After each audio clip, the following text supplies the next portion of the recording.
What's up, Airheads? Welcome back. Got another edition of Puttin On Airs. Howdy, Trae. Howdy, Cho. What's up? Oh, not much, man. I'm just, living the dream here at, do we have a name for our studio, Producer Russ? We need POA one. Studios. Because I know that Bert and Tom is that's the bear cave.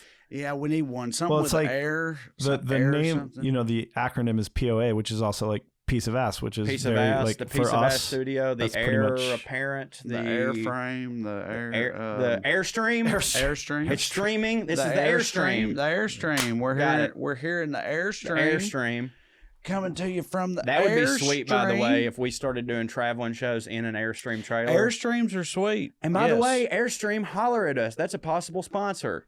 We've talked to them before. We could get them to do a POA, a Puttin On Airs Airstream trailer that we take around. That would hit real hard. Well, let's just put it out in the universe. Let's do it. Yeah, manifest destiny, baby. That's what's up. All right, so tonight, or on this episode, I'm going to be talking about divorce.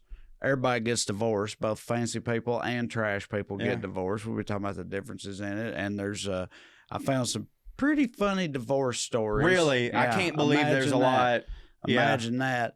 And then Professor Cho is going to be regaling us with a history lesson on the subject of The Bard, or you Elt. may know him Elt. more as William Harold Shakespeare. Is it Harold? Nah, I don't know.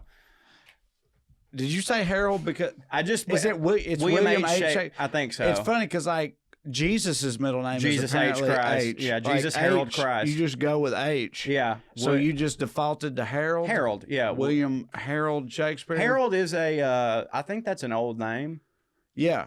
Yeah. No, Harold makes sense. Yeah, It sure. It's sounds William, right. but we will be talking about William Shakespeare, a lot of fun facts, a lot of stuff that I can't wait to talk about. I didn't realize how much stuff I was going to learn about William Shakespeare that really apply to the current day and how art is created. It's pretty fascinating. So I'm pretty excited. All right. Well, that'll be fun. But before we get to all that, I wanted to tell you.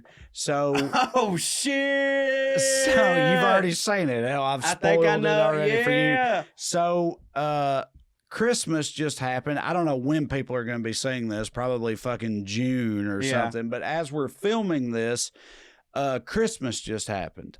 And I talked about it in the last episode we filmed. I got my wife a dainty necklace. It hit whatever. She got me something that was meant specifically for this podcast. She knows we're doing this podcast. She knows we're excited about it.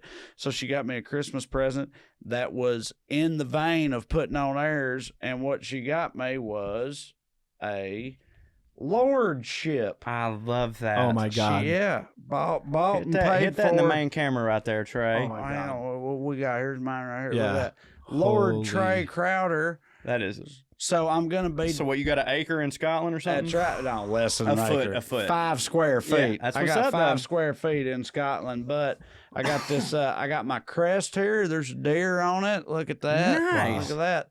Yes, but Crest, which is something his family normally never uses. no. We ain't crest people at all. But so now I'm gonna need producer Russ. Whenever you put up our things underneath us, our titles, I'm gonna need it to say Lord. I'm gonna need it to say Lord Yeah. Trae Crowder, Hey, please. while we're doing that, I knew this was well, why coming. wouldn't I? Why wouldn't it? Yeah. While we're doing that, now I'm not a lord, but I recently found out over the break that I had been nominated and appointed by the governor of Kentucky as an official colonel, which is the highest rank you can give a civilian in the state of Kentucky. So if you're going to be Lord Trae Crowder, I'm absolutely going to be Colonel Corey Forrester. So there you go, the Lord and the Colonel. That's right. This is tremendous. We needed titles, For sure. to do this show. Yeah. Yeah, and now look, I probably ought Wait a not to minute. do this. So I don't get a title. Yeah. Well, you're producer. Producer Russ. is a title. Producer's a titer. Titer. What are other Producer's a titles? titer. Lord, Could there be Colonel, like a prefix Sir? to it? Sir, well, I mean, Russ? you're definitely sir. Yeah, like we could knight Sir you. Like Producer Russ. there might have to That be could like an a episode. Producer Russ Esquire. Esquire is maybe? good. Doesn't that mean Something. lawyer? It does mean lawyer. I'll put a well, pin in that. In this country, it means lawyer. Yeah. You guys okay. knighting me. What would our version of knighting be? Because like over there, it's like touching their shoulder with a sword. What would we do? Whatever it is, I don't want to do it. Yeah, it's I our don't know. dicks. I think, yeah, for sure. Spit backer on either side of them. Oh, yeah. Yeah. Okay, well, you know what? Airheads out there in the Airstream, we got to figure out what producer Russ's title is aside from right now. It's Lord Trae Crowder. Yeah. Colonel Email us Corey at Forrester. Email us at puttinonairs@gmail.com. We got to figure out what producer Russ is. And by the way, it has to be less than what we are. Of course. Of course. Something a little underneath. Yeah. Yes. Yeah. Yes. Yeah. Yeah, like it can't be HRH, like none of that shit. Like it's got to be like whatever, it's something that hits but doesn't hit as much as Colonel and Lord. Mm-hmm. Yeah, if you like title, well, you know, you're Kentucky Colonel, are you like, how likely are you to include your title in future things? Do you know what I mean? Like, what? So I'm sure that by the time this episode comes out, I will Guys, have pull already... the mics closer to your face. Oh, thank you. I'm sure that by the time this episode comes out, because I haven't even announced that to the Twitter world yet, because I want to get my Colonel... I want to get that thing that you just showed framed before I make like some, I'm going to make some extravagant post, teardrops. Like I can't believe. Yeah. By the time people see this, you will have done all of that. I will have done all that. So yeah, I mean, I'm probably definitely exclusive. I'm going to be like on Twitter. I'll definitely be COL period Corey Ryan Forrester. And I'll be honest with you, I'm probably going to have people bring me up at shows as Colonel Corey Ryan Forrester for sure. Why wouldn't I? It's an honor. Sure. How do you feel about people that like have to? You make them call you doctor? Yes. Oh, I would not. I mean, dude, Yes. I'm not going to be like, excuse People, me.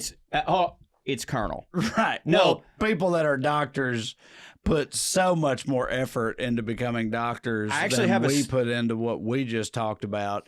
But I'm saying, yeah, but I know But I can't imagine. Engineers take a lot of time to do that shit, but you don't have to go, hello, engineer Scotty. I know. I agree. I actually have a story about that. So me and you were talking earlier off mic about when I used to be a flower delivery boy and also made the arrangements and stuff like that. Mhm. So one of the routes that I had was Signal Mountain. And I don't know if anybody listening to this that's from the Chattanooga area immediately just went, Signal Mountain people. And for the record, I know there's a lot of them that are great people, but Signal Mountain is always kind of like if you were going to say that someone was uppity. Is that the Trash Mountain? Oh, no. Opposite. It's the fancy That's mountain. Sand Mountain. It's the yeah. Sand Mountain. Yeah. Where they keep all the sand trash. The trash. Yes. But the trash is on Sand Mountain. Now, Signal Mountain that's fancy. So that's fancy people. And I don't know how it started out, but like now it's like everybody that has money moves up to Signal Mountain. You got to take like the W road to get there and shit. Like it's just all. Can't just take any regular. No, road. you got it. Yeah, it's got to have a special road. But like if you live there. on Signal Mountain, you are uppity, and that's like if you're a comic and you're ever in Chattanooga and you've got one of those like throwaway jokes that you do in every city about like the good part of town, you say Signal Mountain. You know, that's just that. That's the better side of the tracks. Okay. So one of my routes was I always had to go up Signal Mountain, and it was always for like, a shit ton of flowers, usually catering like a whole party or like some dude who like had to have his wife the most opulent Valentine's Day shit, what the fuck ever. So I'm there delivering flowers one day, and I go up to the door and I knock, whatever. This is back when you could just knock on a door and talk to a person face to face without a mask or any of that. Like it was a very different time. And so I opened the door. I'm like, hello, are you, I don't remember the guy's name, but I was just like, Mr. Jones? And this fucker just goes, Doctor. Dr. Jones. Right. And me being who so I am. So what did you do in that scenario? Well, hey, I'm delivery driver Corey. Yeah. Here's your flowers. And because that's just, I'm like, what the fuck? Like, how in God's name is the flower delivery boy supposed to know that you are Dr. Jones? Oh, why the fuck does you but by the way, here's the deal. You still are Mr. Jones. It's not like you're not Mr. Like, I'm just Mr. Like, that's the it's fine. Like, dude, of course, when I know a person is a doctor, I usually do say, what's up, doc? Or like, hey, doctor, blah. Of course. But like the fucking arrogance of like, yes, I know you worked really hard to get that fucking thing, By the way, I don't expect people to be like, hello, comedian Corey Ryan Forrester. Right. I've put as much fucking work into this shit as you have becoming a fucking doctor. I promise you that. I mean, it's easy for me to say, I guess, but like, I know there's a lot of good doctors who don't do this, and I'm not talking to you. I just feel like, I think if I had an honorific like that I had earned, if people called me that, I'd be fine with it. That's great. I'd be fine with it. Yeah, it's great. But I can't ever see myself correcting someone and be like, actually, it's Sir Trae. Like, I just would never do that. You know why I think that is? You're not a huge piece of shit, I think, is why you wouldn't do that. Yeah, it's just people have, like, you have to feel like I am much above you, and I need you to acknowledge that every time you talk to me. But here's the thing. Do you know why you spend that much time trying to become a doctor? It's because you want to be a doctor, not be called a fucking doctor. The work is your reward, God damn the it. people who say that shit, they're always like, I didn't spend 7 years in fucking medical school, or however long it takes, to be called Mr. Jones. It's like, well, I don't really care for what you did. We're not at your job right now. Yeah. I didn't come to your I didn't come here with the fucking flowers and then drop my pants, turn my head, and fucking cough. You're not a doctor right now. You're just a dude signed for these fucking flowers, you asshole. Again, most doctors are great, but if you do this, I don't think you're great. Yeah, I feel like it's more like people that aren't medical doctors who do that, but maybe I'm wrong. No, I think I agree with you. It's people who are like a doctor of literature. Yeah, right. Because there's a lot of people that like... Because I feel like they feel the need to point it out to people more. They're like, I'm not just a book person. I'm a book doctor. And I need you... And I need you to acknowledge the fact that I'm a doctor of books. Yeah, I'm not just a regular old... I'm not book trash. Yeah. I'm not a book peasant. I'm a book doctor, and you need to say that to me. We had a elementary school teacher who ended up getting her doctorate in education, and then became doctor. I'm not going to say her name. And she was a fine lady. And I don't think she did that part, but like I remember when... all of a sudden in the yearbook it changed to doctor whatever, and we were always just like, yeah, but like that's different. I feel like if you're teaching a class of children and you're now, instead of Mr. Forrester, you're Dr. Forrester, and you tell the kids, call me Dr. Forrester, whatever, that's different. But when the fucking flower boy shows up and is like, hey, Mr. Jones, you're like, excuse me, it's Dr. Jones.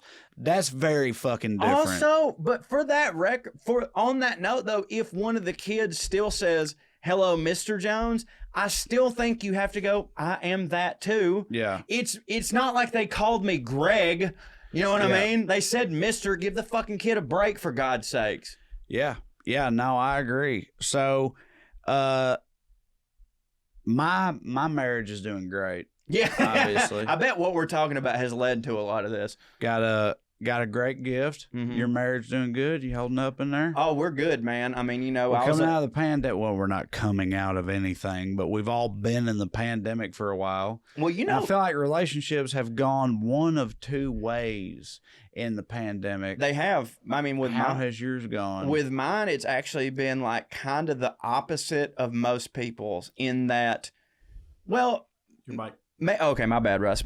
So here's the deal. Me and my wife got married in 2018. So me and you'd been on tour for 2 years, right? And we've been together the entire time we've been on tour.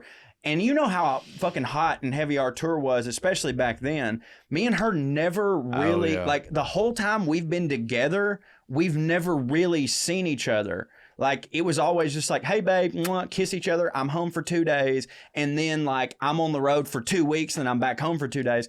So the pandemic was, like, kind of at first a shock for us because it was literally the first time we had ever actually cohabitated. Yeah. Oh, you here now. Right. Oh, shit. So to you us, really going to brush your teeth that way? Yep. Okay. That's literally a thing. She makes fun of me because I have a very sensitive gag reflex, and so I do. No, so like every time I'm brushing my teeth, it's like, and she makes, and every like she'll be in the bed and she'll be like, "Are you fucking serious right now?" And I'm like, "I'm sorry, I can't help it. I got to get back there, and my breath will fucking stink." But like, it was the first time that. So you ever thrown up? Have you ever gotten that far? Let me tell you something right now. What are you brushing? Your tonsils? You gotta get back there. He's going all the way back. But let me tell you this. Have I ever thrown up? Anytime that I've ever been like really super drunk and got home and brushed my teeth, I throw up almost every time. So okay. Now, well, that is hilarious, but I kind of want to give it up to you for brushing your teeth when you're that hammered. Let me tell you why. That's wild. Do you to me. rebrush your teeth? Let me tell you after that. No. Okay. But let me explain this to you. I don't brush my teeth when I'm super hammered now. Can you guess why? Because you throw up all the time? No. But can you guess why I tried to brush my teeth back in the day when I was super hammered? Because when I was super hammered, I was about to get some pussy. Yeah. So I wanted to brush my teeth. I don't know if you have to bleep that. Wait a minute. Would you not be at some random whore? I don't know what else to say. Yeah, the whore, yeah. Some random. That's their title. Excuse me. Yes. It's whore. So, yeah, right. Some random. You think I sucked dicks for 7 years to not be called a whore? Come on. Yeah. Some random lady of the night. Her place. Well, if I'm at her place, no. Okay, well, I'm about to say, like, you end up in these positions where you're like, I'm about to get we'd some. always go back to my house. And you can go, okay. Yeah. And you would go out of your way to brush your teeth? Of course. I want it to be fresh for him. I just fucking spray that dragon breath all over No, him, man. dog. No, I want it to be fresh. Girl? I want it to be fresh for Just him. hit him with it. I didn't give a fuck. No, man. That wasn't my game. Like, I wanted to, like, make the great impression. But you've already fucking locked it in at that point. But I want to confirm the second meeting. Do you know what I'm saying? Really? Of course. You're like, when you get in that position, you're sitting there thinking, I need to make sure this happens again. I fall in love so quick. Okay. Like, I'm a guy, like, one night, now, don't get me wrong, did I have a lot of one night stands? Because I was always just like, this will go how it goes. No, let me tell you something. and then we'll see. I had a lot of one night stands, but let me tell you something, always their decision. Do you know what I'm saying? Like, I would have loved to do it again. You know what I mean? I was like, yeah, come on. Of course, there were some, like, when I first started doing stand up and I was on the road before my wife. You never fucked some chick you knew was racist? Oh yeah, for sure, and I couldn't wait to do it again. Okay, never mind. Yeah, never mind. No, I'm just saying, like, when I had a couple where I found out some unfortunate things. Oh, no. And I was like, well, I'm still going to pop this, but then she can go somewhere else. They normally never because I'm not trying to listen to this. They normally never go into Mein Kampf on the first date. You know what I mean? That's some of them do. Dog. No, it was usually when I met their parents. I was like, oh shit, you know what I'm saying? But like, the parent meeting, I fell in love, dude. Like I was a really lovey. Like I loved love. Like I loved love. The thing, a hopeless romantic. I would always, me and a girl would always date for like 8 months, and then we would break up because what I found out was that I was addicted to love. Like the start of it, and 8 months is usually when it starts, like kind of being like, okay, the honeymoon's over. 8 months, buddy. Yeah.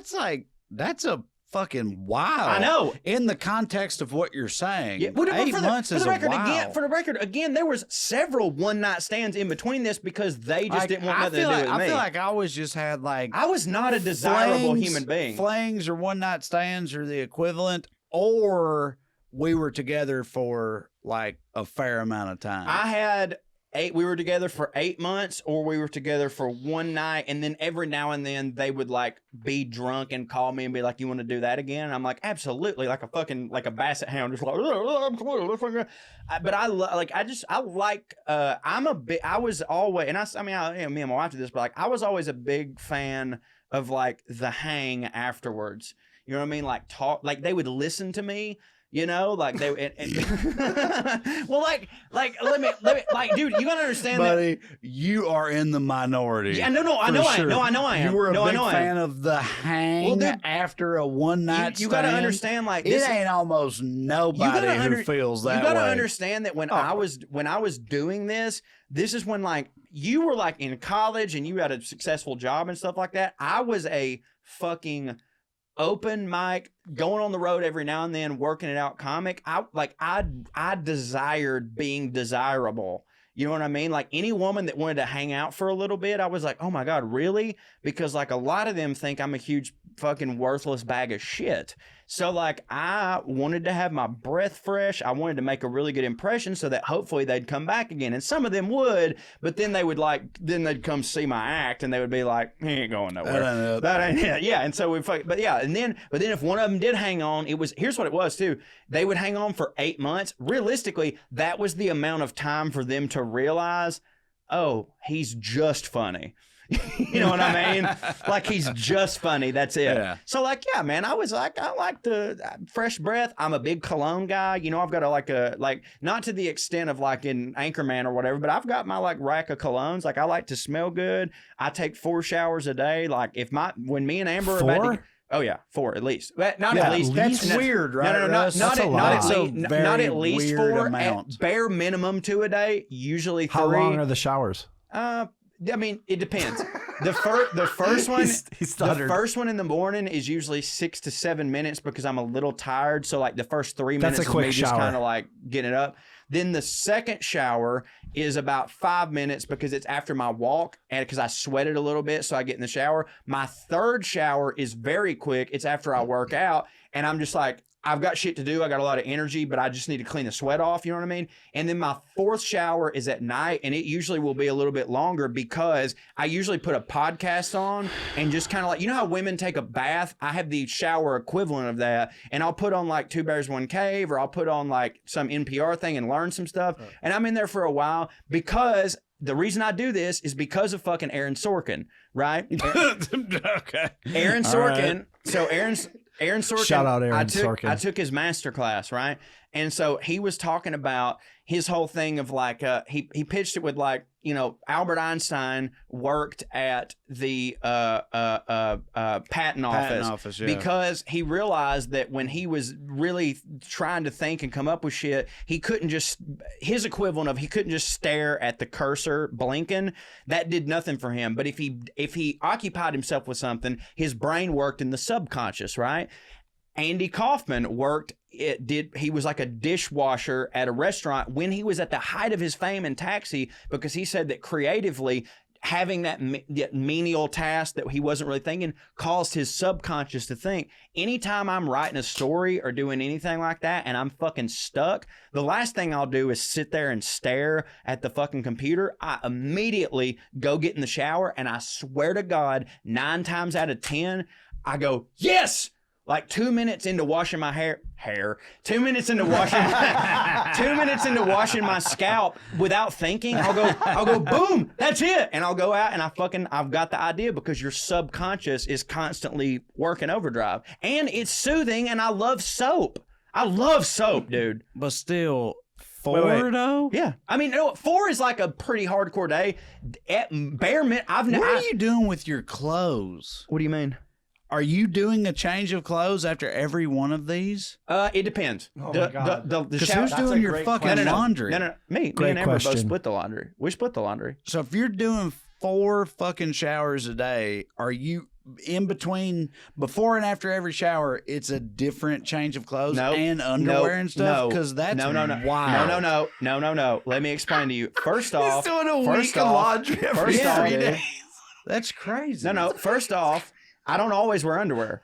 Secondly, that's fine. Okay. Secondly, that makes a difference. Secondly, the night shower, I was not even dirty for that shower. Do you understand what I'm saying? So the clothes I was wearing for the night shower, but the clothes I'm wearing from 6 p.m. until 9:30, that is when I take my night shower. Those clothes end up being my morning clothes. You know what I'm saying? Because they're not that dirty. So those clothes, what they do is I fold them up and I put them on the hamper right when I get out of the shower. And then the next morning, after I get out of my morning shower, I put those clothes on. So if you look at me at night, right when before I'm about to go to bed, that is the clothes that I will wear up until lunch the next day. And then those go in the hamper because I fucking sweated in them on my walk. And then after that, I put my workout clothes on and I go work out. And fucking, yes, of course I throw my workout clothes in the fucking hamper. What about your and early then I have, afternoon shower?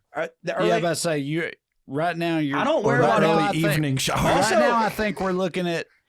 I feel like we're looking at 3 changes of clothes per day. Also, you got to Still. understand that, like, I don't wear a lot of clothes when I'm just at the house. Like, I'll often just wear my robe. Like, my good friends over at Fruit Smash, which, by the way, y'all should sponsor this podcast, sent me, like, a bunch of geese, you know, like silk robes or whatever. When I'm at the house, after I've got out of shower, like, often I will just, like, put on that robe and just be in that for a while. So I'm not actually in a lot of underwear. Also, I have a lot of antimicrobial underwear, and I use a tremendous amount of Gold Bond, which keeps me dry, which keeps the sweat off, and I maintain those underwear are probably good for at least 10 hours, regardless of when 6 p.m. If I take them off at 9, I'll still wear them the next day until like 12 or 11:30 a.m. and then I put on different underwear to go work out because I wear different underwear when I work out because I have performance underwear and I have regular underwear. I'm lost. Lunatic. I'm Absolute lost. lunatic. For sure. I'm lost. Yeah. Wow. buddy. Well, anyway, Great segment though. divorce. You wanted to? Oh, right. Which is definitely going to happen to me. Yeah, right. Because my wife has to do my laundry. Guys, it is time to dig yourself out of that winter hibernation. Spring is here. You know what that means, Trae? It's time to get boing, sprung with Blue Chew. That's right. This episode is sponsored by Blue Chew. Guys, confidence can take you far in life. We all know that, but it also helps in the bedroom, especially when it comes time to step up to the plate, aka the wiener plate, and that's where Blue Chew comes in. Tell them about it, Trae. That's right. Blue Chew is a unique online service that delivers the same active ingredients as Viagra and Cialis, but in chewable tablets and at a fraction of the cost. You can take them anytime, day or night, so you can plan ahead to get down or just be ready to get down whenever anybody's up to getting down. The process is simple. Sign up at BlueChew.com, consult with one of their licensed medical providers. Once you're approved, you'll receive your prescription within days. That's the best part about it. It's all done on the internet there or your phone, just online. It's done online, which means no visits to the doctor's office, no awkward conversations, no waiting in line at the pharmacy. Blue Chew's tablets are made right here in the U.S. of A, prepared and shipped directly to your door in a discreet package, and we do mean package. Yeah, huge package. That is my favorite. That's my favorite part, by the way, because I've told you a million times. I actually know my pharmacist. We were in journalism together, and I don't necessarily want her knowing what I'm getting up to. But I tell you this. My wife loves to know what I'm getting up to when it's time for Blue Chew. As soon as that mailman gets to the door, she knows what time it is, Daddy. And listen, if you could benefit from extra confidence when it's time to perform, Blue Chew can help. And we got a special deal for our listeners. Try Blue Chew for free when you use our promo code POA at checkout. All you got to do is pay $5 for shipping. That's it. That's nothing. That ain't shit. $5 for new wieners? Come on now. You want a cup of coffee or a new wiener? I know which one I want. That's right. That's BlueChew.com, promo code POA to receive your first month for free. Visit BlueChew.com for more details and important safety information. And we thank Blue Chew for sponsoring this podcast. Psst. Who's going to take care of your family if something happens to you? What would they do without your income? If you don't have a plan, you need to go to GoliathLife.com. Get a quick quote for more than 20 carriers. You don't even have to leave the house. If you need a medical exam, they'll send somebody to your house or office. You're in total control. You pick the rates, you pick the payments, you pick the terms. You're in total control, but it gives you and your family peace of mind. What if something happens to your income? Hurry to GoliathLife.com. So I wanted to talk about divorce. And I, normally try to, let me do my thing. The Venn diagram where they overlap. I mean, dude, everybody gets divorced. You almost have to. You almost have to. You don't even go into a marriage now without. So since you've said that, let's just talk about it that way. I had a realization relatively early on in my relationship with Katie that so you're from Chickamauga, a small southern town, but Civil War town, but it's close to a city. Yeah. I'm from Salina, Tennessee. It's not close to anything. You're like 5 hours from Knoxville, right? No, I'm 2 hours from That's Knoxville or enough, Nashville. But either way, it's not close to a city. My hometown ravaged economically, right? I never put all this together, but I've thought since then, literally every one of my buddies and me too, growing up with, every one of us Divorced parents. had divorced parents, Yeah. except for one, Kobe. Kobe's parents stayed together. Are they miserable? Other than that, no, they seemed all right. Yeah. But other than that, everybody's parents were divorced. Yeah. And I never thought twice, because when you're a kid, you don't think twice about anything. Yeah. Things just are the way they are. So nobody's parents were together. Half the people's mom or dad just was gone, Right. either fucking in the pen or fucking, pilled up somewhere or both or whatever. And that's just the way things were. For sure. And I didn't think about it this way until I got older, but like, I just always kind of took divorce for granted. Right. It's just it's a way of life. It's like you get married, they stop hitting, and then you'll get divorced. Right. And then you'll either get married again Which, or for you the won't record, or whatever. if But you you'll look just get married. statistically, You'll get married. You'll get divorced. And Yeah. that's just what you do. Yeah. Right. And then I met Katie, and her parents are still married and always have been married. And divorce don't hit for her. Right. Yeah. Right. It's, You know what I mean? Yeah. It was just like, I was just like, yeah, you get divorced. That's what happens. We're about done. We've been together for a while. We're about done. You get divorced. It's fine. But she's like, no, you don't get divorced. I was like, oh, damn. You don't get divorced? I know. I love having that option. I love, me and I Amber. guess you don't get divorced. I went through that thought process. But your parents are married. They are. They've been married the whole time. Yeah. So how did that all play out for you? How did you look at divorce and all that? So one of the big things for me was I grew up in the church, right? And when you grow up in the church, divorce is very different because a divorce is a sin. But what that ends up being, this is anecdotal evidence. The sins hit. Sins do hit, right? They do hit. But my point is when you're looking at divorce through the lens of a condemnation from God, and you actually believe in that God and think that he may smite you, what I realized happened was a lot of people stayed in very, very unhealthy marriages for way too fucking long. So it's like the opposite for you. It's the opposite. So I looked at it. You look at it like people should be getting divorced without more. question. I'm not saying obviously if you can make it work and it's just one of those bullshit things like, oh, I just want to be a rambling man. It's like, dude, come on, man. You love this lady. She loves you. You're going to regret this.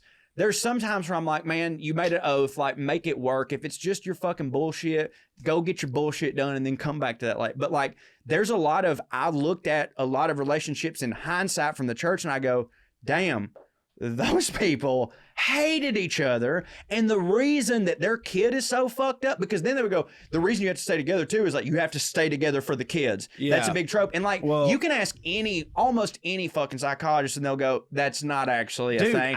Because a divorced family that's both happy is way better than a marriage that is. They weren't both happy. But you know what I'm saying? But my mom and dad would flirt with kind of getting back together during my childhood, and every time, and they used to laugh about it. They'd be like, you're the only kid who doesn't want their parents to get together. Right. But whenever that would happen, as a kid, I would be like, what are you doing? Dude, quit. I was like, this ain't it. Yeah. Leave, Mom. Yeah. Get the fuck out of here. This don't hit. You're fucking lying to each other. Larry Miller used to have that I was joke. like, don't pretend to do this. There's a lot of those couples in and I mean, my wife kind of still does. Her parents are divorced, and there's always that, will they, won't they? Are they going to still get back together? And her parents are like that? No. Her parents are divorced, and I think at first, when they first got divorced, there was this oh, they'll work it out. You know what I mean? And it's like that. There's that fucking Larry Miller joke that I love so much about. He goes, you see these people that get divorced and then they remarry the same person? He goes, that's like going to the fridge, grabbing the milk and going, oh, this milk's bad. Yeah, maybe it'll be better tomorrow. You know what I'm saying? And that is such a great example of so many things I saw as a kid of these parents. Is dude, yes, okay, does it suck that now you have 2 Christmases? 100%. But like, you have to see that it was not fucking good. And I saw it so much in the church, because in the church, there were so many unhappy people that were married and they could not get divorced because of God, you know? And like, their kids had very bad, they ended up having very bad relationships with women because like they had a bad example at home because their parents fucking hated each other, but they were like, it doesn't matter. It's better to stay together and hate for God. This is fascinating to me. We had like literally. You didn't know that? Like, you didn't know that was a thing? We had literally the exact opposite experience. Yeah, I love divorce. Like, I think it's great. My parents were divorced when I was 11. Same thing. Good stuff, right? Well, in hindsight, for sure. In hindsight. I mean, if they had stayed it's like together, that Louis bit. He's like, horrible. no good marriage has ever ended in divorce. Right. He's like, it's never happened. But I'm saying I never questioned divorce. It's like I said, to me, it's like, that's the other thing that happens after you get married.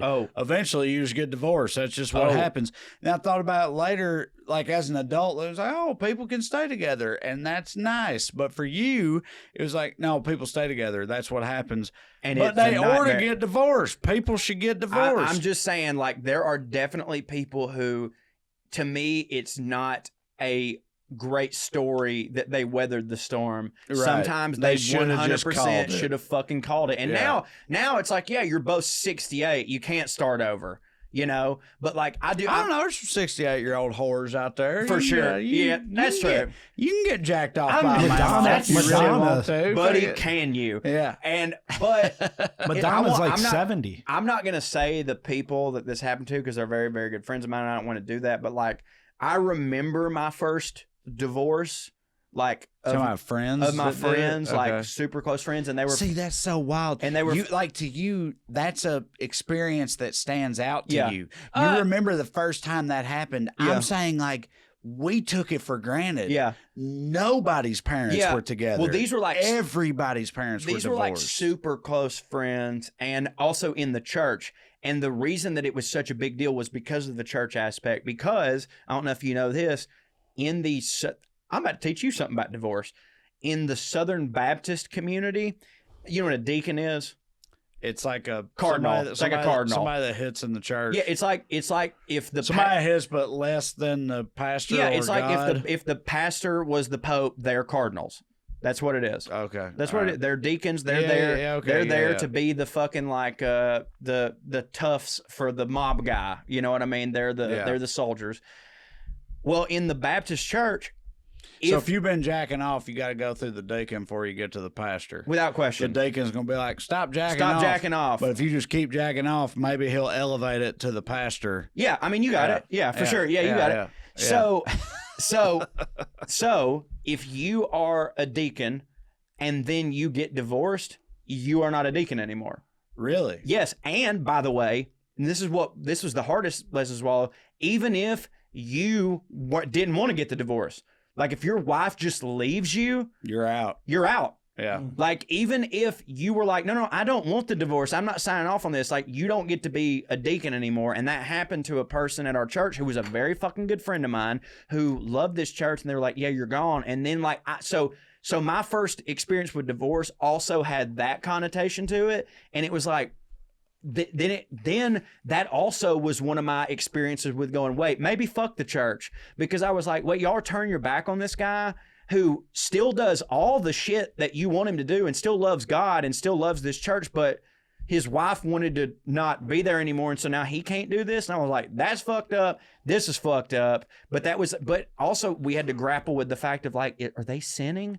Is this a sin? Oh my God, are my best friends sinning? Yeah. You know, like, it was really a traumatic, but that's all because of the church. And this is why I crusade against that shit. Against the church. Sure. And for divorce. Yeah. Against the church, for divorce. And now I'm pro-divorce. Hits, divorce hits. Church don't hit. I love divorce, dude. Divorce hits. I hope my wife doesn't divorce me, but I'm glad she knows that it's an option. But if she does, you'll be like, it hits. Yeah, what are you going to do? Yeah. You know what I mean? So, all right.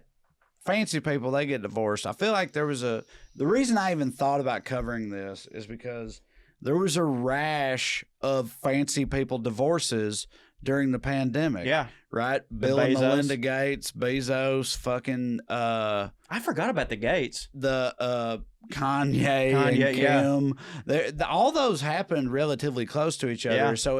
So it seemed like It all happens in threes. so it seemed like fancy people are getting divorced a lot. Yeah.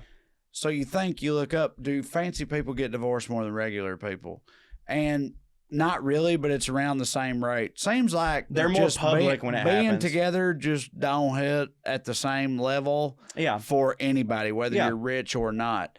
But like I would say when you're poor, you have more of a we got to stick together attitude. You and do. when you're rich, you're like, I could do anything else. So, well, apparently, divorce is more common in economic booms than in economic downturns. because people start hitting and they're like, I could get You that. know what? She don't hit. Yeah, I could get that. She would hit. I Right. think I get that In a little bit. economic downturns, people are more inclined to stick together because they're like, we got to weather this fucking storm. Yeah, Chris Right. Pratt started being in fucking MCU movies and he was like, I'm gonna fuck a Kennedy. You know what I Right. mean? Like that type of shit happens. Yes, it does. So, and apparently with rich people, it's like, so the number one thing that causes divorce amongst all relationships is money, right? Arguing about money. But with rich people, it has to do with like, usually there's one person who's rich and who hits, you know, and it's hard for the other person who doesn't hit. Which person to in not, the relationship is that normally? you know, the man Okay. most of the time. Yeah. Yeah. But also, not only do they hit and the other person don't hit, but they're also gone a lot because people Right. that are rich, they got other shit like they're Business out. trip. They're we gotta out do this hitting thing. all this Yeah. stuff, and they grow apart, and you can't fucking, whatever. So that causes them to get divorced. But when they get divorced, it's like a whole other level of divorce. It's like a business because dissolving. they have to. It is. Yeah. It's exactly like a business dissolving. They literally have to bring in like 3 or 4 different types of lawyers. There's Right. like tax lawyers and estate lawyers and all these different types of lawyers that they need to make sure that shit works the way it's supposed to. Rich people also try to keep it out of court. They try to Settle. settle because they don't want the peasants knowing what, because you get into Right. court and it's like public record, Which happened They to don't- Johnny Carson every fucking time. and they don't want the peasants knowing right. what's going on with that. Right, because then Right. they have to see their money, where their taxes shit go, Right. like where what everything's being split. Yes. So I looked up. So I got some stories, some divorce stories. I got one rich person story, and then I got a bunch of trash stories. Which Good. That's a good But- quotient. listen to how this is very Raven. This rich person divorce story. I'm going to read you. So, a prenup certainly would have come in handy for oil tycoon Harold Ham. I fucking bet it would have. Yes. Yeah. Who spent years in court unwinding his marriage to his second wife, Sue Ann Arnall. In 2015, he wrote her a check for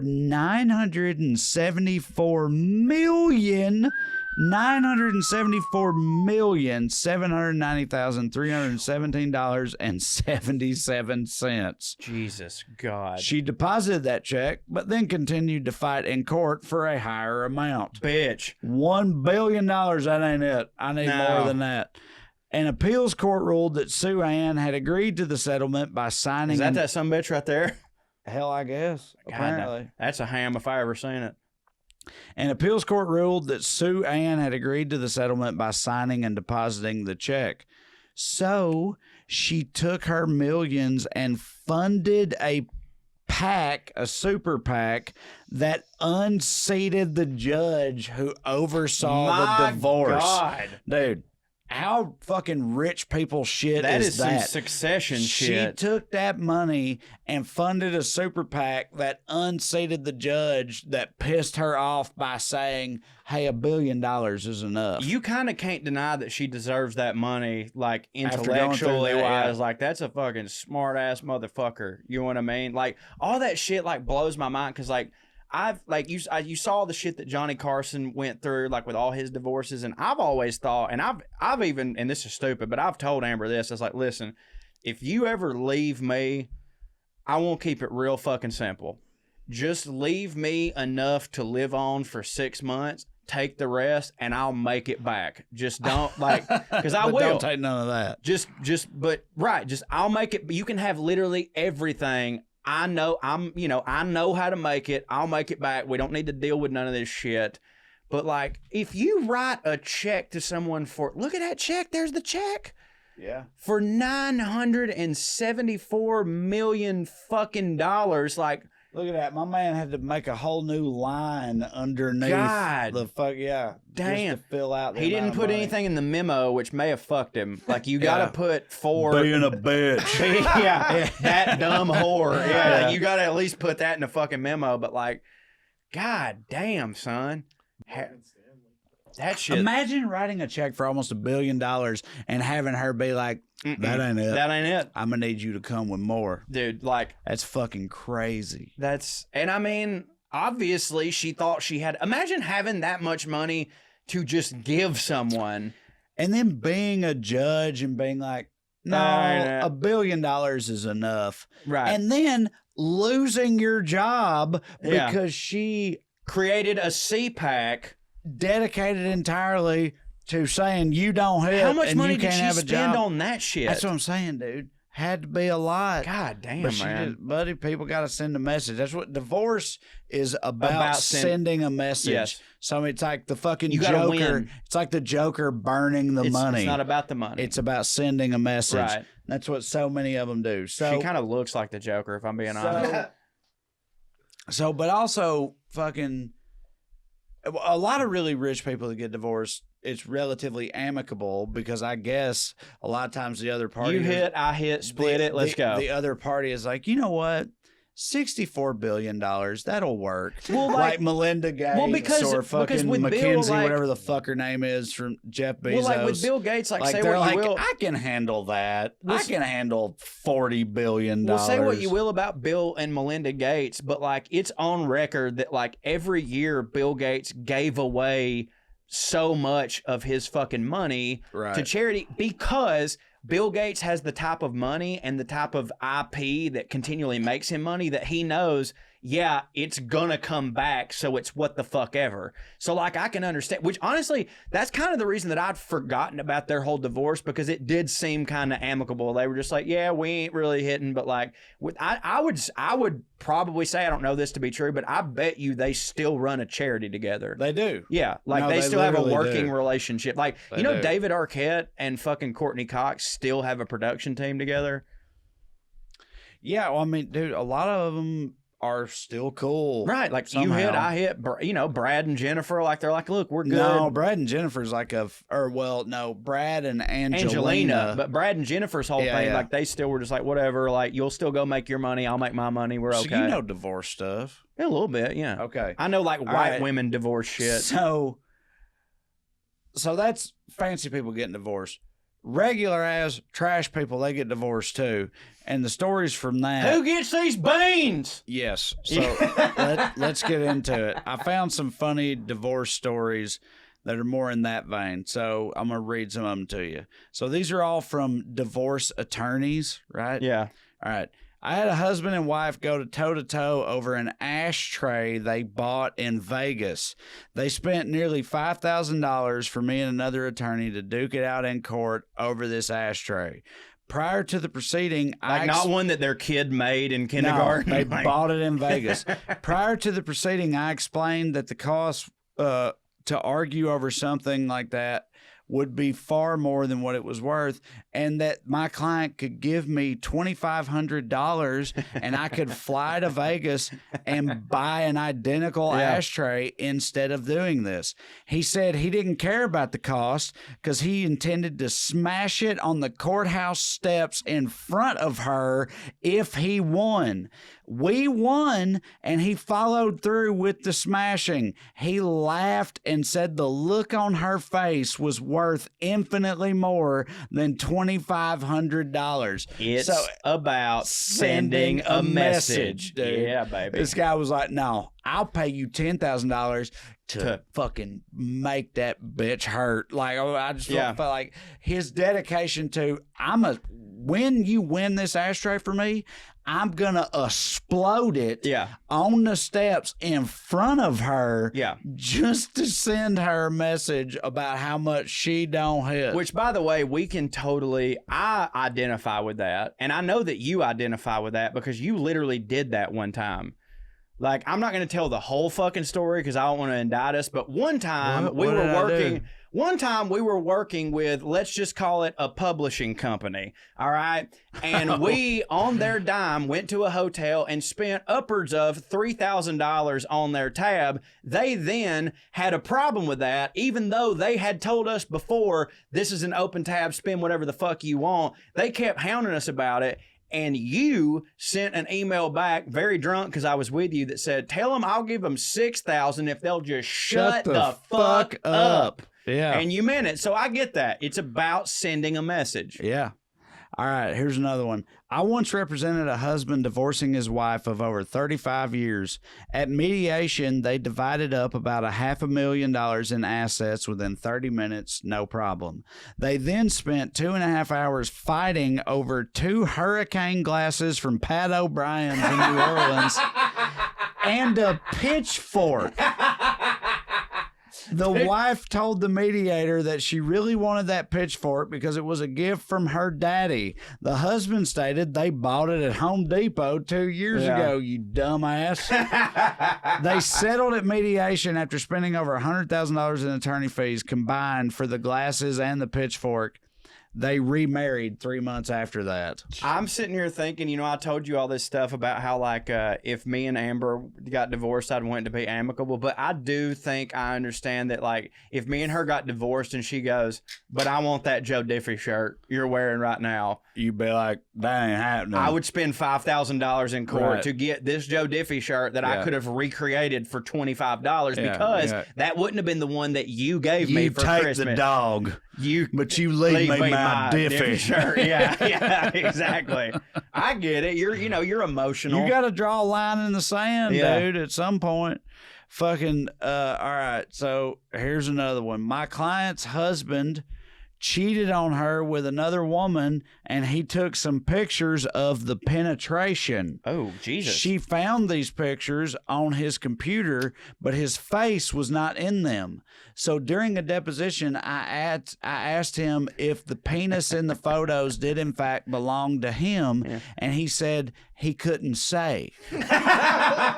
So I don't know my dick from a hole in the ground. So when I pressed him on why he could not identify his own penis, he claimed that exposure to Agent Orange in Vietnam caused him to have memory problems. It's like, hey, why don't you know what your dick looks like, Nam? That ain't my dick. That's so fucking funny. Dude, fucking Nam, dude. Somebody goes, sir, is this your dick? And he goes, you weren't there. Yeah. God.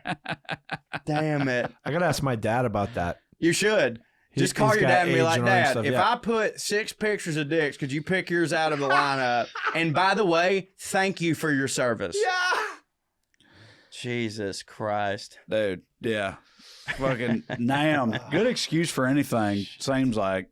Oh, dude, for sure. I was just watching No Country for Old Men, and there's that scene where, like, Josh Brolin's character's, like, coming across the border, and they're like, I can't just let you in. And he's like, wait, were you in Nam? And he goes, yeah, 2 tours, blah, blah. And he's like, all right, fucking pass it on. I'm like, yeah, I could, like, pretty much, if I'm talking to a dude and he says some racist shit that I don't agree with, but then after he's like, I'm sorry, man, I was in Nam. I'm like, all right. Well, what are you going to do? What are you going to do? He was in Nam. He was in Nam. What are you going to do? He was in Nam. Yeah, man. Yeah. Yeah. At the time, it wasn't the get out of jail free card we think of it today, but like, yeah, I mean, I fucking get it. You know what I mean? You did a thing. Yeah. You got any thoughting parts? No, just that I hope my wife fucking stays with me forever because I don't want to deal with any of that shit. But yeah, I mean, it. Buddy, if me and Katie get divorced, if Katie leaves you, she taking me for all of it, dog. Well, Amber will too. It ain't no doubt in my mind. I done it already. Know, like she got me over a barrel. Well, actually, like, I'm getting raked if she ever leaves me because of Amber, and she knows that too. Because of she 100% knows because that. of what Amber's getting left like from her dad and all the property and stuff, I'd be totally fine with split down the middle. Like if you want to split, cool. It's like she actually hits harder than me, so I'm like, yeah, we ain't got that. Let's just do that shit. But like, no, man, it was very interesting to hear that we had completely inverse views on that, specifically because of religion, which I think will probably end up becoming like a thread through a lot of our like seeing shit the opposite way. But yeah, no, divorce, in my opinion, it sucks if it happens to a good relationship, but again, as Louis said, that's never happened. So it's just like, why would you think that would last?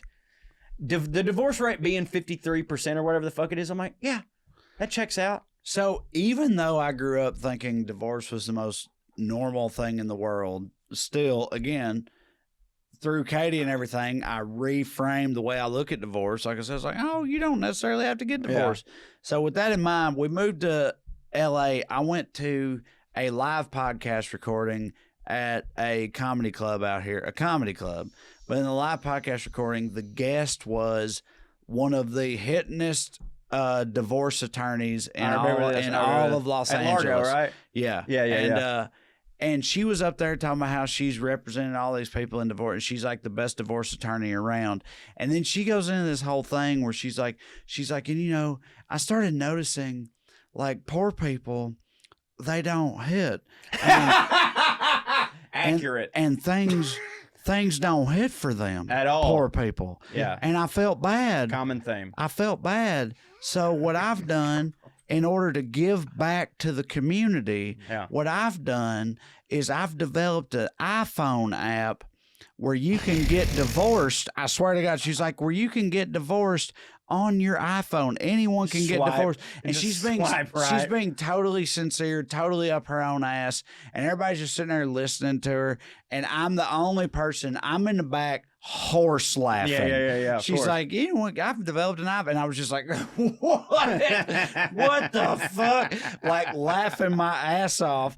And that upset her so much, hearing me laugh, that she just left the stage. She just walked off and left. Yeah. Because she expected everybody to, I don't know, give her a fucking standing ovation for making it easier to get a divorce. Which, by the way, she proved my point. When things aren't going well, leave. Yeah.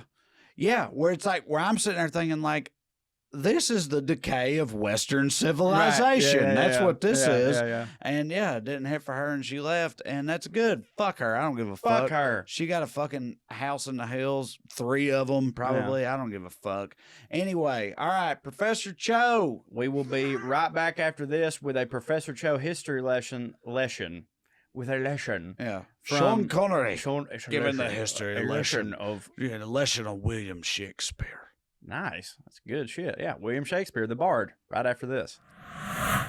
Hey, y'all, listen up. CBD, it ain't about what you feel. It's about what you don't feel. Things like stress, anxiety, pain, sleeplessness, all kinds of stuff that you would like to eradicate from your life in a healthy manner. And for that purpose, we can talk to you about Feels. Feels is a better way to feel better. Feels is a premium CBD that will help you keep your head clear and feel your very, very best. It's hassle-free and delivered directly to your door. If you don't know about CBD, it naturally helps reduce stress, anxiety, pain, and sleeplessness with absolutely no hangover or addiction. Corey, you're a big CBD proponent. Oh, yeah, I have been for as soon as I pretty much, well, I won't say as soon as I heard about it. I was a little trepidatious just because I was like, there's no way something could really actually relieve my anxiety and help me fall asleep that's not going to make me feel sluggish the next day. And that's not true because CBD does that. And there is no hangover. But speaking of hangover, by the way, if you do have a hangover, I highly suggest a little bit of CBD. That's one of the things that I use it for. All you got to do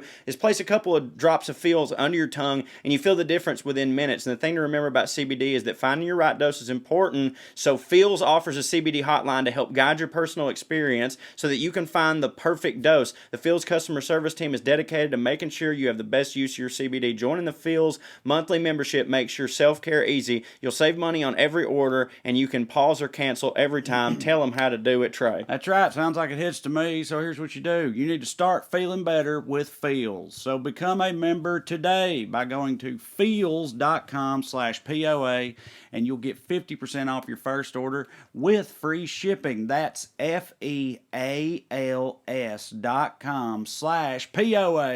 to become a member and get 50% automatically taken off your first order with free shipping. Feels.com/POA. Start feeling better with Feels right now. We appreciate them sponsoring the podcast. Skew.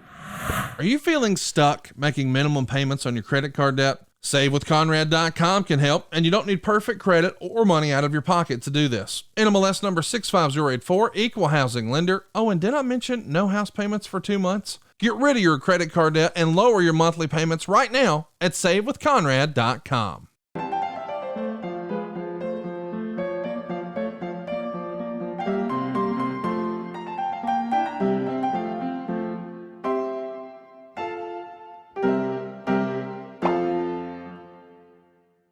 All right, Professor Cho, we're talking about Shakespeare. What can I say about Shakespeare? I guess I would compare him to a summer's day. I knew you.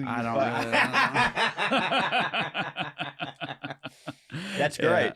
Yeah, well, that's it. Let's just go from there. That's actually a wonderful thing that I'm so glad that you immediately said, because according to the Oxford Dictionary, Trae, he has written close to 1/10 of the most quoted lines ever written in English.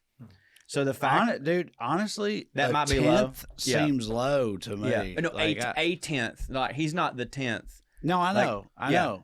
No, I'm saying, but to this day, 1/10 of what comes out of motherfuckers' mouths is like a William Shakespeare quote or something that. And I would say that like a lot of times it's people don't even realize that they're fucking doing it. You know what I'm saying? Like there's definitely at least a group of people on earth who say to be or not to be and don't really know that it's William Shakespeare. Like it's just a thing that they say and shit like that. Yeah. Yeah. Well, all right. I just love staring at you and feeling the moment of when this you're about one to say time something. before me and Katie met, I was fucking partying with some friends, and I was out in Nashville, and the girl working the front desk at the hotel we were at, her name was Sonnet. Oh yeah, there you go. And she introduced herself. You know, I had the chin strap at the time. Chin strap played. Chin strap played. Yeah. Chin strap played. Yeah. And I saw her name tag, and I was like, oh, Sonnet. I bet you get compared to a summer's day a lot. And she was like, what the fuck are you talking about? No, she was like, what's going on? What are you doing later? It worked? Yeah, absolutely. Oh, yeah, nice. So, like, she got the reference? She absolutely got dude, I'm sure she got. I guess she just, like. Got that a lot. I guess she just rolled with everybody, whoever said that. Because that's the easiest thing to say. Well, I was definitely expecting. I was expecting you to be like, she said, what the fuck are you talking about? No, it worked like a charm. Yeah, but so Shakespeare, born in the 1500s, you know, pretty wild time, I would say, to be born. Not a lot of good shit going on. One thing that I wanted to discuss. Fucking tuberculosis next to a goose. That's what happened. Yeah. What's your line? You pluck a goose in the mud and cough to death. Pluck a goose in the mud for 40 years and then cough to death. Well, that was pretty much what was going on back then in Shakespeare's world. And this is something that I think that like me and you have definitely probably talked about. I think most like artists have probably like at some point took solace in this fact, but it's something that I don't know that a lot of people know. Did you know that like William Shakespeare was like, did not have a good Rotten Tomato score? Like, yeah. Did you know? Like, yes. That's the best way I can put it, but it's true. No, his shit at the time was like Joe Dirt, like the Adam Sandler movies of his time, right? It was. They were the things working made man for stuff. dipshits. Yeah. Like that's 100% true, but like it's just one of those things where dude, like, how wild is it to think of the possibility in that 2,000 years. well, not 2,000. Well, right. Yeah. But in a few hundred years from now, that people could be looking at fucking Billy Click Madison or whatever by Adam Sandler. For the record, Click's a good movie. Click fucking rolls. It's a great movie. I love Adam Sandler. Me and you are not the two people to sit here and we are going to defend Adam Sandler to the death. But it's wild to think about college courses being taught about Adam Sandler movies or something. That is a pretty real possibility. Because that's what happened with Shakespeare. Yeah. I mean, no, for sure. I mean, dude, honestly, I could totally see Click being the Shakespeare of his that movie's time. We dude, obviously Click can't get in. Fucking awesome. We obviously can't get into it right now, but that movie not only was awesome, it was not only ahead of its time, but also such a departure from the Sandler sphere that I don't think people really appreciated it enough. I had just gone through a breakup. Tears. I had just gone through a breakup and also got very high before watching Click for the first time, and I cried my fucking eye. That movie shook me to my core, dude. Dog. That movie fucked me up in a good way. Sean Astin. Yeah. Or whatever, who's in Lord of the Rings, and also Rudy. Rudy, he fucking crushes in that movie, but also I really empathize with that character. That's 50 First Dates, right? He's in that too, but he's also in Click. He's Marissa Tomei's second husband in Click. Oh, you're right. You're right. Bill or Bob or something like that. You're right. Trust me. I know Click. Yeah. I'm very familiar with most of the Sandler universe. But honestly, that's a pretty good... That's probably the perfect... Adam Sandler is the William Shakespeare of our time. But he was 100% panned by the critics back in those days. He was kind of like the working man's... Dude, what were critics... It's wild to me they even had what hit for them back... What were they doing? What critics were... Where were they putting their shit out? There was no internet. There was town criers. Yeah, they were just standing there. It doesn't hit. It doesn't hit. It so does not hit. Hear ye. This does not hit. It doesn't hit. But what's also interesting about that is we talk about now the difference between the Rotten Tomatoes score and what the audience score is. And usually if I see a movie that got 30% on Rotten Tomato, but the audience score is 90%, it's probably funny as fuck. And awesome. Yeah, I'm that's... Now, sometimes it'll be the Rotten Tomato score is 50% and the audience score is 70%. And I'm that's not enough. But usually if the audience loves it and the critics hate it, I'm this is about to be my fucking shit. But the thing about the audience back then for William Shakespeare was that it wasn't necessarily just the common man. He was beloved by the king and the queen. These were people who the king would have William Shakespeare put on specific plays just for him. And he was loved by the king. And I just feel like maybe, if you're looking at the Trump administration or something like that, and whatever he liked doesn't necessarily mean it was really good. But in order for the king and queen to give their fucking stamp of approval, you gotta think it's gotta be, pretty fucking good. And of course, yeah, dude.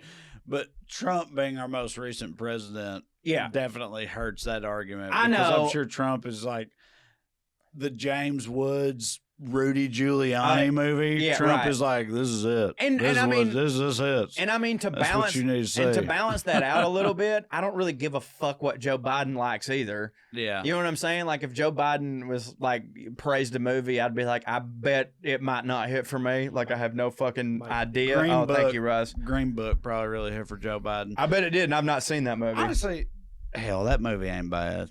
Yeah, I mean, that movie got a lot of undeserved shit, but I don't want to. Well, first off, I don't want to. We won't get into that. But different podcast. A movie being problematic does not mean that I won't like it. You know what I'm saying? Matter of fact, it goes the complete opposite way. Did you know that he also acted? He was also an actor in some of his plays? I didn't either, which means he must have sucked. You know what I'm saying? Well, I don't know. It's not we know the most hitting actor of that time. Whoever the George Clooney was of 1583, we don't know who the fuck that was. I know, but he could have smashed. I feel all I'm and we saying wouldn't is know. the fact that I had to find in my learnings that William Shakespeare also also act like you'd think if he was really great at it, it would have been brought up from time to time that like, and he also was a tremendous. I don't know. Yeah, no, you're right. I think it was probably one of those things like, you know, one of those comedians that book shows just so that they can do the show. Like that might have been the situation with Shakespeare. Here's another, you know what the fuck I'm saying. I do, but it's funny to think about like he wrote The Tempest, right? Just so to he cast could get himself on stage in it. or whatever. Yeah. He was doing bringer shows. Yeah, that's exactly Shakespeare bringer shows where he brought the fucking queen. So this is another thing that I found that was very interesting about Shakespeare. So he lived what some would consider maybe a double life. So London, obviously the big city, the New York of the pond area, I guess. That's their new. You know what I mean? The pond is the ocean. Oh yeah, they're across the pond. Okay, it's the New York. London is not in the pond area. Okay, England is not the pond. Russ, maybe cut that. Yeah, I don't know. I don't know ponds from lakes. So London is the big city where he did, don't cut it, obviously. London is the big city where like he did his plays and stuff like that. And of course, in London, he was a super famous guy. Like William Shakespeare couldn't walk it. Look at that fucking guy right there. Like, you know what that guy looks like. He looks pimp. He was super famous, but where he was from, which was Stratford, which was like a small town. Upon Avon, I believe. Pont Avon. Yeah. Pont Avon. Excuse me. Upon Avon. Yeah, Pont Avon. Where I thought French didn't hit for them. I feel think like they took French words and they were like, it don't hit to be all French about it. Let's make it different sounding. You know, it's funny that you say that because there are a lot of words in like that English actually say where I'm like, that seems like the opposite of how you would say it. Like we here say valet and, oh, that's French. And they say valet. Right. Which it seems like we would say valet. I feel like because they were like, fuck the French. French don't hit. Holy shit, I've never thought about that. So I don't think they would ever say upon Avon. The first time I saw Downton Abbey and they called the valet the valet, I was like, wait, that sounds like how my dad would pronounce it if he never heard it before. You know what I'm saying? So you're right. They fucking take that. Well, that's a French don't hit. French don't hit. That's a completely different podcast. But so obviously in London, he was super popular for writing plays. This fucking dude couldn't shake a stick with that. You know what I mean? But in Stratford, where he was actually from, nobody really even like knew that about him. He was famous there, but for being like a businessman and a property owner, because like what he did was like he took his play money and then back home like he bought up a bunch of houses, he bought up like I guess restaurants and stuff like that. So people there were just like, yeah, it's Bill. You know, Bill's got a fucking lot of houses and a lot of property and he rents some shit out and he's got a restaurant, but like they didn't like in his hometown he wasn't really William Shakespeare. You know what I'm saying? Which is something that could happen back then because the internet didn't exist. Yeah, I was about to say that's wild to think about. Like you can't really have that anymore. No, absolutely not. Like there's no such thing as like anonymity now. Like I watch like, you know, mob shows where like, oh yeah, I'm gonna go like, you know, leave the life and then go move to a city where nobody knows me. And I'm like, you kind of can't. Like there's always a camera, there's always a fucking like whatever. But like he kind of did that. Like where his summer home back in his place, like they kind of just was like, oh yeah, I guess Bill. Honestly, I bet you there's a lot of people in my hometown who don't really have Twitter, who know that I'm a comedian and know that I do stuff, but don't really maybe know the extent to what the fuck I'm doing. No, they know you're a queer, dude. But they all know you're a queer. That's accurate. They do. But that was a thing for Bill Shakespeare. And another thing that's wild to me about Shakespeare is that, did you know that first off, he didn't have anything published until he was dead. What? How is that possible? Nothing. He was clearly doing the plays and shit. He was doing the plays and shit, but nothing was actually like published. Like nothing was like on record. The only time that he was ever published. How did they do that accurately after the fact? Well, once he died. Well, I'm about to give you a couple things that's going to fuck you up because this fucked me up. So he was not published. It was only after, what are these two fucking dudes' names? So I've written them down here in my goddamn.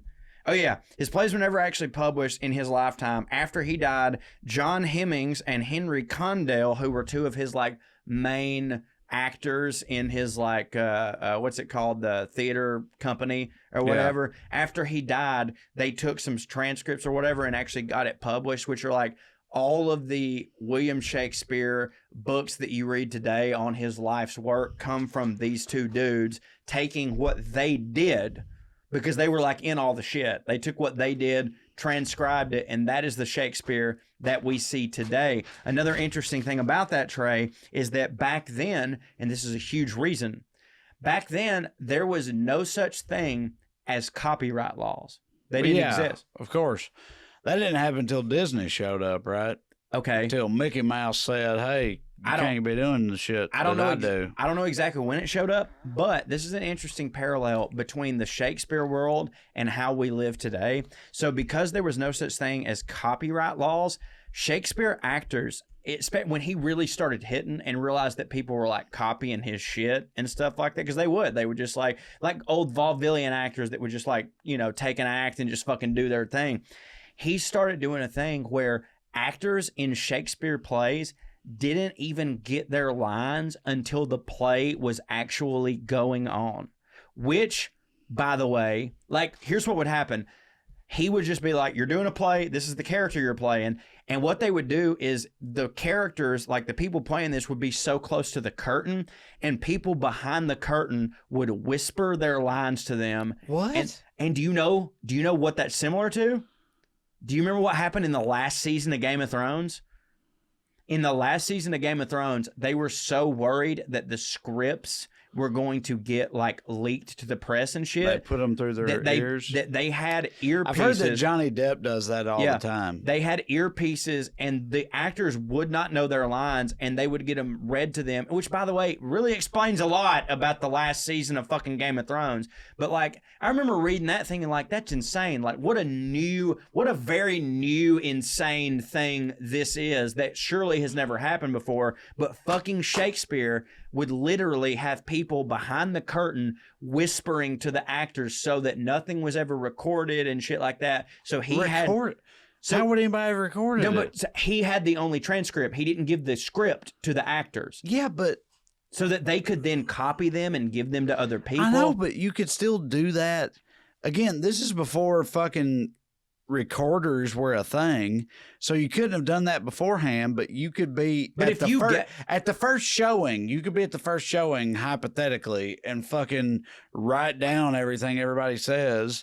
That's true, but he didn't want to give his actors like a script for them to then pass on to some fucking town crier or whatever. Like, obviously all that stuff could happen, but he was just like trying to prevent it in the most effective way that he could. So, like, because of that, like, he would... Yeah, but I feel like that's not... No, it's stupid. It's to the detriment of your play. I'm about to say, if you're watching a play... No, I agree with you. Somebody standing on stage and they're like... 2-4 the summer's night, and then they're like... And somebody behind them is like... Pss, pss, pss, pss, pss. There goes the fair maiden on the fucking. For the record, I agree with you. That would make it worse, and it wasn't worth it. Yeah, but that's literally what they did in Game of Thrones, which like is the same thing. Well, yeah, no, I know. Like those actors weren't able to take those lines and like be with them. You know what I mean? Like they were literally just reciting shit. Like I agree with you. Like it's not ultimately worth what you end up getting, but like that's what the fuck he was doing, because he was so paranoid about his shit getting out there and people copying it and saying like, this is my play, and it was actually a fucking Shakespeare play. Like that's a thing. That's fucking wild. Yeah, dude. No, it's fucking like super wild. Also, how old do you think he was when he wrote his last play? Well, this was back at a time when, again, you plucked a goose in the mud for 40 years and then coughed to death at the age of 40.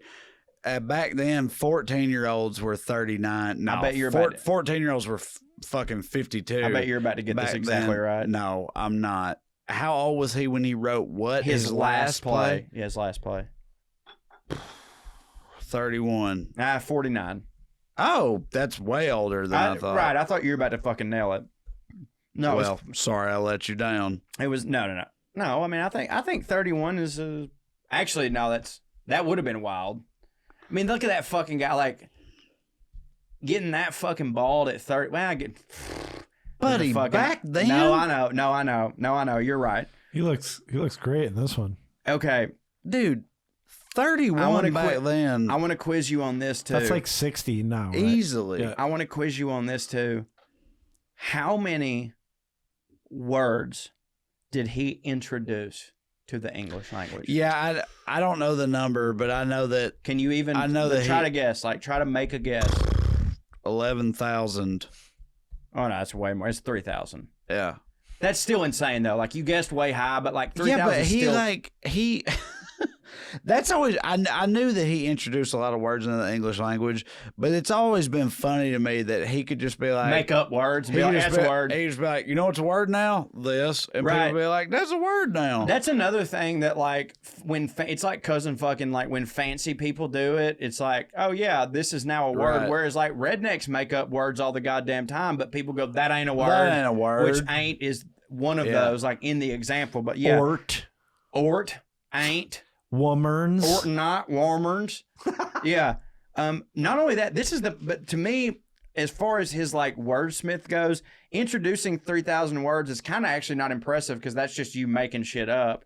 What's really impressive to me is 7,000 words, 7,000 real words appear only once in his works.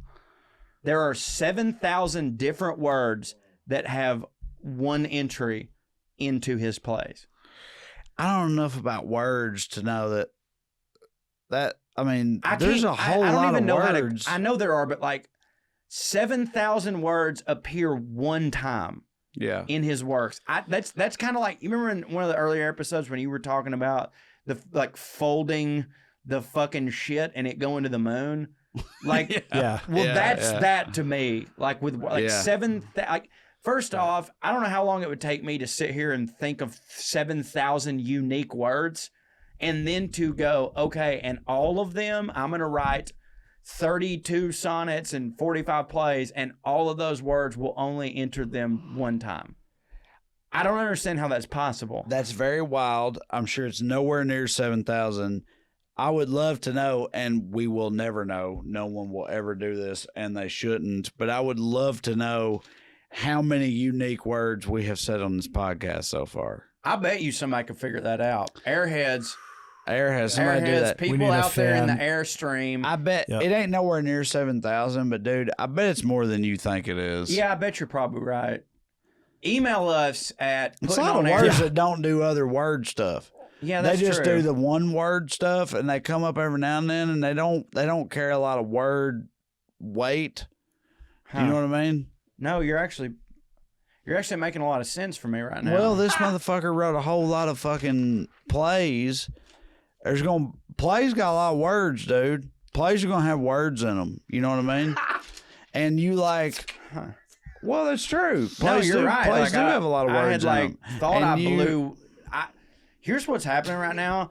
I came into this thinking I was going to blow your mind, and you've blown my mind. That's what I do, baby. Yeah. Did you know, Trae, that no one actually wrote by candlelight?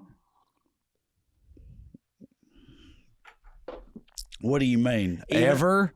I bet at least some people wrote by candlelight. But I'm saying it wasn't, like, we think that's like a trope now. Like all these like people like William Shakespeare, like grinding it at night, writing by candlelight. Apparently back then, even the rich people, candles were so expensive that like they wouldn't just stay up to waste a candle. Shakespeare, they wouldn't.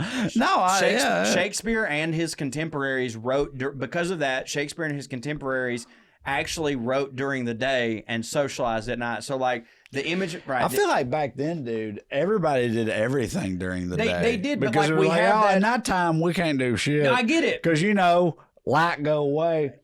Bad comes in. Nighttime, light go away, bad come in. Yeah. We can't do no good. Yeah. Because light go away.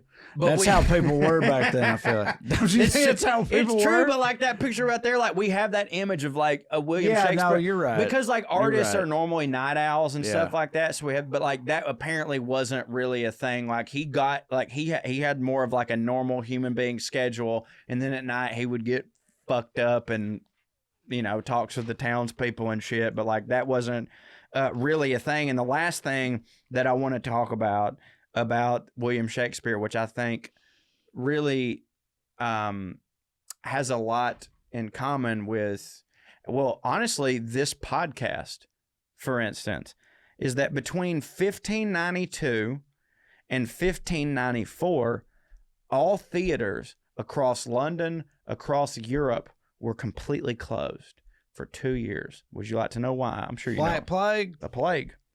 They were closed because of the plague. And Dude, this plague didn't hit. no, and I would like to go on record right now as saying that I also don't think the plague hit. No, plague didn't hit. Plague didn't hit. Plague, Hot take. 9/11, Yeah. Hitler did not hit. child abduction. Don't hit. None of those things hit. None of those things hit. But here's the thing. In 1592, people went, I think that maybe we shouldn't gather in these large theaters. Right, dude. Imagine going back to that time and telling those people, "Hey, we got this potion we can put in your arm, and you won't die of the plague." They would love it. They would have lined to eat fucking peasants. They would. serfs, They stayed taking potion anyways. and they would have known that it was. Or well, I mean, not they would have known.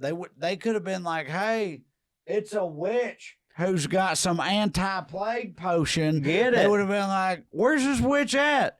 Give me that anti-plague potion." Yeah. I'm tired of all my kids dying. And then somebody would You be know? like, I think she gave it to a horse. Should we Yeah. do that? And be like, what are you going to do? Whatever. Give it to the horse. That's fine. Well, that was a thing back then. There was the plague, and because of that, the theaters were closed down. And here's the thing that really interested me.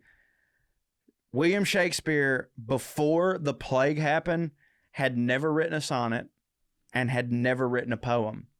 He only started writing sonnets and started writing poems because the plague happened and he was at home and he had to find some other creative outlet because he wasn't able to put people on stage. So I thought that that was a nice way to wrap up this episode because this podcast was kind of born during a plague when we were like, what are we going to do? And so that's a thing that William Shakespeare did, which means that me and you and Adam Sandler are the William Shakespeare. We are the Williams Shakespeare Yep. of our age. Yeah. That's beautiful. And Wasn't that great? There That was was great. one. I would like to word- compare that to a summer's day. There was one word that I thought was kind of cool. He made up was swagger. He made up swagger? I don't know. That's what this I know he made up cunt. unconfirmed website Cunt, that I he pulled made up. cunt. Look it up. Hold on. Before we leave this episode, Russ, look it up. Professor Russ did Professor Russ. Oh, you just gave me Oh, my. we got it. We got it. I'm pretty sure that cunt is William Shakespeare. Let's see. If so, that's I'm gonna like just the put William Shakespeare. Cunt. William Shakespeare See what comes cunt. up. There's gonna be a lot of old reviews from the 1500s. Yeah, William Shakespeare's a huge fucking cunt. If William Shakespeare did invent the word cunt, then he's my wife's favorite. William Shakespeare was a big fan of the word cunt. Okay, that doesn't mean he invented it. Get in line, Bill. I was raised not to use foul language, so cunt is not a part of my typical language along with other professions. Oh, this is like, you know. Who is this saying It might this? take me a second. Hamlet, lady, shall I lie in your lap? Oh no, my lord. I mean my head upon your lap. Hey, my lord. What, the word cunt's not in there. The word country's in there. There's not. Can you just type Do you in? think I meant country matters? Can you just type in? Did William Shakespeare invent cunt? I thought he did. I've told a lot of people that. Like a lot. I've told a lot of. I've told a lot of people that. And mainly it was when they were like, I can't believe you said cunt. And I was like, William Shakespeare made up cunt, right? And they were like, okay. Yeah, look it up. Well, you're on pictures. There's a pill that says cunt. It's wild if he made up swagger, that swagger kind of sat undisturbed for a while. Yeah. for 500 years or whatever before fucking Zoomers or whatever. I think were it like, was you know what hits? Swagger. I think it was because like for a while it was like to swagger about. Yeah, I'm sure. Probably, Yeah, and then somebody was like, he's got a lot of. So the answer to whether or not Shakespeare invented the word cunt is both yes and no. Awesome. However, he is chiefly responsible for common cunt euphemisms. Although the word dates back thousands of years, its use today is predominantly because of Shakespeare. Okay. I'm giving popularized it to him. He at least popularized it. So if it wasn't for Shakespeare, the word cunt probably would have died. Yeah. So William Shakespeare invented cunt, divorce hits, and swagger. And he's got swagger. Look at that. And so, by the way, if you think we've got swagger, please like, subscribe, tell all your friends, download. Did I say give us a 5-star review? Give us a 5-star review. We'll do review. that. And we will see you next time here on Puttin On Airs. Here's Lydia Lovelace. 1, 2, 3, 4, 1, 2, 3, 4. Royalty and rednecks are alike. They both like cutting and picking fights. Biscuits and baked beans where they don't belong. Sit on down with Corey and Trae and learn some fancy shit today. We'll laugh a little even when they're wrong. They'll take you to a magical place where if you call someone a cunt, nobody cares. They keep it debonair at Puttin On Airs. Puttin On Airs. Puttin On Airs. Puttin On Airs. What's up, Airheads? Here we are. Where are we, Joe? We are here in lovely Strat upon Avon, I believe, is the is that You getting hip to the lingo or something? Is that how the cool kids say it? What is it normally? Stratford upon Avon. Okay. So I've had a kind of a hard I feel time. like I heard you say that one other time, and in my head I was like, "Does he know something that I don't know?" No, I don't. No, I think that like You're gonna, I didn't earlier. we're going down to old SUA. You know what I'm saying? Down So there. yesterday, Stratis, I think they call it. yesterday when we were at Stradivanis. You guys know about Stradivanis, right? Yesterday when we were at the hotel and the girl was like, "What was your final destination?" You were like Stratford upon Avon, and I was like, "How do you?" I didn't know it was the word upon. I thought like, I don't know, like Stratford upon Avon doesn't sound like a place. That sounds like a hotel at a place called Avon. You know what I'm saying? So I think it was you just thought the place was just Avon. I guess, and So Avon, we just learned this on a lovely little tour we took. So it's a river here. Yeah, right. But we were in Bath, and we went over the river Avon. I was like, oh, right, that's the same river. But he actually said it's not the same river. Right. Avon derives from the Latin something for river. So Yeah. they got a bunch of rivers all called Avon. This is one of them, and Stratford is upon it. Right. It sits on the river. when he said when our Home tour of guide, Billy Shakespeare. yeah, that's what I was actually, going to ask, if first of- he's from here or he just did most of his stuff here. And From here. I literally just did this episode. Which is why, well, it's not wild. It's actually, It is kinda wild. One of the wildest coincidences in POA's long and storied history so far as this week is the Professor Cho on William Shakespeare. And as you're listening to this, we are literally in Stratford upon Avon. So we thought we'd do Clearing the Airs from here because that's just nifty. Yeah, Isn't it? Isn't we're that pros. nifty? We definitely did this on purpose. Yeah, nifty as can be. Yeah, whenever I can't even think of a future, we already did Casanova. It's like we wasn't going Right. to Italy for that. Like, it'd be wild if we tried to make all of these make sense. What we should do is figure out which It's hard because we episodes cover are. places that are so far away all the time. Well, right, but we need to this is figure lovely. out what the next couple episodes are, because, like, me and you famously, amongst ourselves famously, like, we don't know until the Wednesday before the episode comes out when Russ asks us, hey, is this an okay title for the episode? And we're like, oh, right on. We talked about Shakespeare this week. So, like, yeah, it was an insane coincidence. When they said that, when our tour guide said Avon is a word that comes from, did you think that they were going to say something about beauty? Makeup. Yeah. Avon is an old Latin word meaning makeup lady. Yeah, makeup lady. Yeah, pyramid scheme woman. So no, we're here. We're having fun. I had no idea that it meant river originally or anything like that. I didn't know. But right. I now just you thought do. it would be beauty because, like, Yeah. Stratford upon Avon, the beautiful Stratford. I don't know. But we're here. We're about to do a proper pub crawl. We've been pretty well pub crawling for like 8 days. I'm sort of worn out. We're going to be literally crawling tomorrow because we rode horses today. How about that? Got a little wee bit of the jousting in at like a trot at best. A trot would be generous. Has that episode come out yet? The Knights? But you know, I don't know. Yeah, Again, right. we never know until the week of what episode's going to be because we're so far removed from it, and also it was drunk.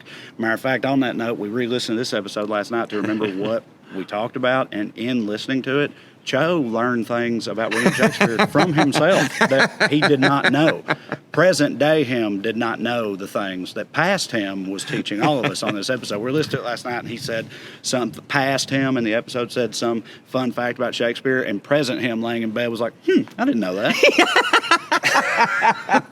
It's so true. It's funny and it's true. It's funny because it's true. That's right. So yeah, there won't be any airmail this week. We want to do something a little bit special, give y'all a little view of what we got going on here. We do thank y'all for sending those lovely letters to Puttin On Airs at gmail.com. Keep doing We'll it. get to 'em, because we're going to read those next week. We thought, doesn't this look pretty?